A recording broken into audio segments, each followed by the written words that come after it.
असमंजस में वीर, अगले चैप्टर का टाइटल।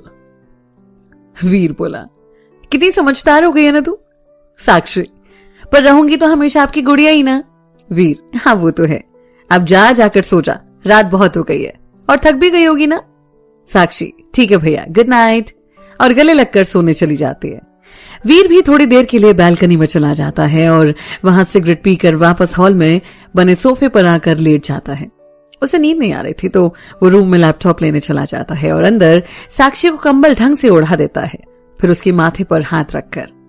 वीर मन में सोचता है, कितनी प्यारी है तू साक्षी, और कितना प्यार भी करती है, पर माफ करना मेरी गुड़िया, मेरी वजह से फिर एक बार तेरी आंखों में आंसू आ जाएंगे।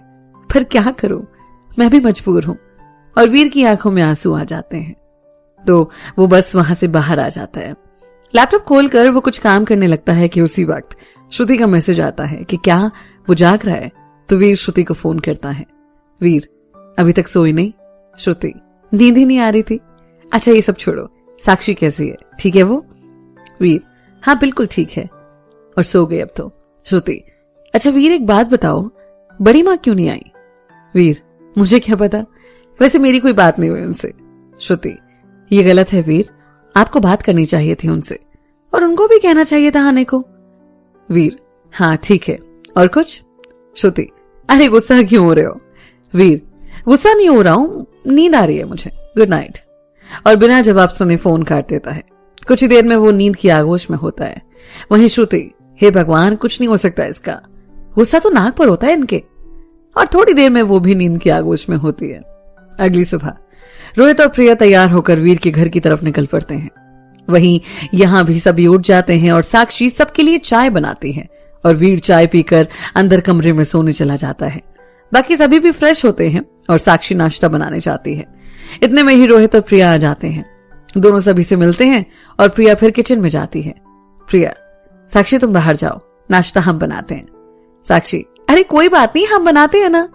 प्रिया, बिल्कुल नहीं, तू बाहर जा, और जबरदस्ती साक्षी को किचन से बाहर भेज देती है। रोहित, चाचू ये साहबजादे सो रहे हैं क्या अभी तक? राम, हाँ शायद रात में देर से सोया था। रोहित, हम उठाते हैं उसे, और अंदर कमरे में जाता है। रोहित, उठ जा बे, तेरे चक्कर में इतनी दूर से आया हूं और तू घोड़े बेच के सो रहा है। वीर, सोने देना यार थोड़ी देर। रोहित, चल उठ जा जल्दी से। वीर, अबे सोने देना। रोहित फिर उसे तकिए फेंक के मारना शुरू करता है और वीर को ना चाहते हुए भी उठना पड़ता है। वीर, साले चैन से सोने तो दिया कर। रोहित, वीर मेरे भाई, ऐसी बातें तेरे मुंह से शोभा नहीं देती। फिर वीर मुस्कुराकर रोहित को गले लगाता है और थोड़ी देर में फ्रेश होकर आने को कहता है। रोहित भी बाहर सबके पास आ जाता है। रोहित, ओए तू भी आई है? साक्षी, और नहीं तो क्या। रोहित, चल अच्छा है, कुछ दिन की तो बात है, वीर की शादी के बाद तेरी शादी और हमारा पीछा छूट जाएगा फिर तुझसे। साक्षी, मैं नहीं कर रही कोई शादी वादी, मैं तो अपनी चाची और भैया के साथ रहूंगी। रोहित, बस बस रहने दे नौटंकी। साक्षी, आपको क्या दिक्कत हो रही है, मैं तो कहीं नहीं जा रही। रोहित, तुझे तो जबरदस्ती भेजूंगा, तू रुक तो सही। साक्षी, वीर भैया मुझे कहीं नहीं जाने देंगे। रोहित, हाँ वीर भैया की चमची देखते हैं तुझे। साक्षी बस रोहित की तरफ देखकर मुंह बनाने लगती है और फिर साक्षी, शर्म तो आती नहीं होगी आपको, हाँ कुछ मदद कर दो भाभी की, बस बातों में लगे रहते हो। रोहित, तू ही कर देना, इतनी बड़ी है तो। साक्षी, मैं तो गई थी पर उन्होंने कहा कि जो घर पर काम करता है उसी की मदद चाहिए बस। रोहित, है तो तू छोटी और बातें देखो। साक्षी, बस आपसे ही सीखा है गुरुदेव। रोहित, तो चरणों में गिरकर प्रणाम कीजिए बच्चा। साक्षी, और कुछ गुरुदेव? प्रिया, हाँ आ जाइए, सभी नाश्ता करते हैं। सभी हंसते मुस्कुराते नाश्ते की टेबल पर बैठ जाते हैं और वीर भी आता है। रोहित, चाचू किसी का चेहरा देखिए आज कितना ब्लश कर रहा है। राम, भाई बात ही इतनी खुशी की है। रोहित, हाँ चाचू, आज से पहले तो इतना खुश कभी नहीं लगा यहाँ। साक्षी, अरे रोहित भैया, अब आखिरकार इस घर को संवारने वाली जो आ रही है, चमक तो आएगी ही चेहरे पर। रोहित, हाँ भाई, अब हम तो हुए पराए। साक्षी, साक्षी, ब्रो आपने पहली बार अच्छी बात की है। रोहित, है ना, थैंक यू बच्चा। वीर, दोनों की नौटंकी खत्म हो गई ना तो नाश्ता कर लो। रोहित, देख ले साक्षी, ये तो शादी से पहले ही बदल गया, हमारी बातें अब इसे नौटंकी लगती हैं। साक्षी, हाँ भाई सब देख रही हूं मैं। सभी ऐसे ही बातों में लगे नाश्ता खत्म करते हैं और फिर आज की सब तैयारियों में जुट जाते हैं। वहीं श्रुति के घर पर भी आज सबके स्वागत की तैयारियां चल रही थी। संजना, कविता और रीमा अंजना जी की मदद कर रहे थे। वहीं राजीव, देव और संजय जी बैठकर बातों में लगे थे। दोपहर के वक्त वीर अपनी फैमिली के साथ आता है। सभी उनका स्वागत करते हैं और सभी हॉल में बैठ जाते हैं। साक्षी और प्रिया दोनों श्रुति के पास चले जाते हैं। बाकी राम सबसे बातों में लग जाते हैं। साक्षी, भाभी हम अंदर आ जाएं? श्रुति, अरे आजा आजा, तुझे कब से परमिशन लेने की जरूरत पड़ी? साक्षी, होए होए श्रुति, क्या लग रही है? तुझे भैया की नजर ना लग जाए। और काला टीका उसके कान के पीछे लगा देती है। श्रुति, अरे नहीं लगेगी नजर, तू क्यों चिंता कर रही है? साक्षी, हाँ भाई, उनकी नजर क्यों लगेगी तुझे, उनकी तुम आंखों में बसती हो आप। श्रुति, वेरी फनी। साक्षी, श्रुति तू खुश है ना शादी से? श्रुति, बहुत खुश हूं, इतनी की बता नहीं सकती। साक्षी, नहीं देख ले, अगर पसंद नहीं है वीर भैया तो मैं कर लूंगी सबसे बात। श्रुति, तू ना साक्षी बहुत पिटेगी।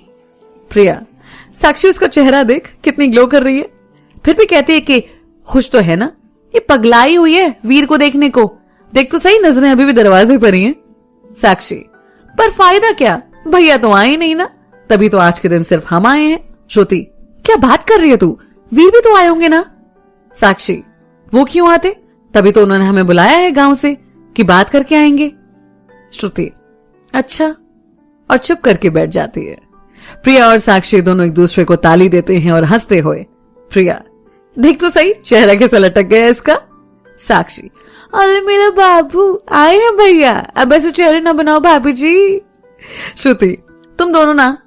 साक्षी, हम दोनों क्या क्या गलत बोला हमने, और भाभी चेहरा तो देखो कैसे लाल हो रखा है। हाँ प्रिया, हाँ बिल्कुल टमाटर की तरह। सुरभि, अब आप दोनों ना इससे कुछ मत कहिए, बहुत हो गया। अब माना बिल्कुल लाल टमाटर लग रही है, इसका मतलब ये नहीं कि आप इतना बोलोगे। साक्षी, तुम भी तो वही कह रही है जो हम कह रहे हैं, अब यही तो सच्चाई है। श्रुति बस मुस्कुराते हुए बैठी रहती है। साक्षी, सच्ची श्रुति बहुत सुंदर लग रही हो। प्रिया, हाँ वाकई, वीर के प्यार का रंग चढ़ा है इस पे। साक्षी, वो तो जाने कब से चढ़ा हुआ है। इतने में ही कविता श्रुति को बुलाने आती है। सब एक साथ बाहर आते हैं। जैसे वीर की नजर श्रुति पर पड़ती है, उसका मुंह खुला का खुला रह जाता है। लाल साड़ी, खुले बाल, हल्का सा काजल, श्रुति किसी परी की जैसी लग रही थी और वीर उसके चेहरे में ही खो गया। रोहित, अबे साले मुंह बंद कर, मक्खी घुस जाएगी।